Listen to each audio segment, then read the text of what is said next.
Well, howdy there, Internet people. It's Bo again. So, today we are going to talk about a perceived and even reported, in some cases, break, a, a gap, a division, a split within the Biden administration when it comes to foreign policy on Ukraine. And we're going to explain why the appearance of this split exists. Okay, so the Biden administration's policy when it comes to Ukraine and whether or not Ukraine should negotiate, it's simple. Nothing about Ukraine without Ukraine. That is like official policy. That is how they are looking at it. And that is the right move.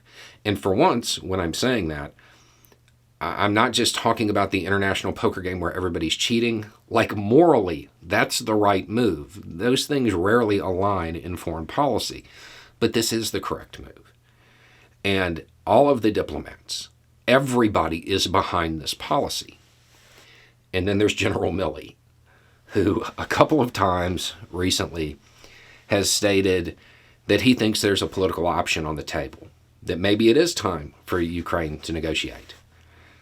This is being reported as a split in the Biden administration. It's not what it is. General Milley is not a diplomat. He's not supposed to be. He's the chairman of the Joint Chiefs. This isn't his job. He's not a diplomat. When he is responding and he says this, it comes from most professional warriors understanding that war is a continuation of politics by other means. His statement really boils down to this. At this point, Russia has two options. They withdraw, or they get themselves embroiled into a years-long war that is going to be way worse than what they've been dealing with. That's what he's saying. So if he was a Ukrainian general, this would be the moment he goes to Zelensky and be like, hey, yeah, maybe we should talk to him, because they have to know at this point. We're coming from a position of strength right now. And if he was a Russian general, he would be advising Putin and saying, hey, I mean, we can keep fighting, but best case scenario, we keep some dirt and we are going to pay way too high a price for it. And that's the reality. At this point, Ukraine has entered that protracted conflict. If you remember, before the war ever started, we ran through the scenarios. And interestingly enough, the Ukrainian military has kind of pushed through all of them at this point. But we are definitely now in the protracted stage. This just gets worse and worse and worse for Russia. It doesn't get better. It does not improve.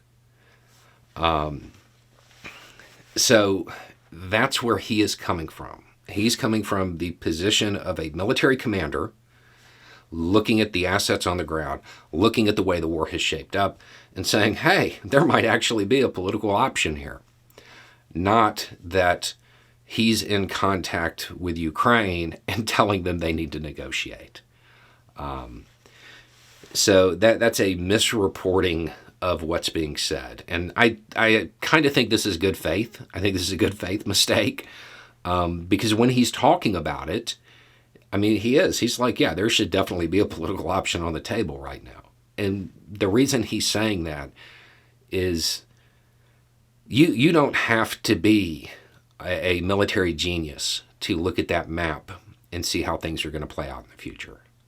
So his kind of adamant nature that there should be a political option on the table is because he understands the map. That's where that's coming from. The other thing that is being reported that I don't necessarily think is in good faith is he said that Ukraine was not going to push Russia out anytime soon. When the media started reporting on that phrase, Ukraine isn't going to push Russia out. That's not what he said. You have to include the whole sentence on that one. Anytime soon, because it is now moving into a situation where there is a higher concentration of Russian troops in a smaller area because they have lost so much territory. So it becomes harder to move forward. At the same time, it's virtually impossible for Russia to move forward. So it becomes a hammer and anvil situation.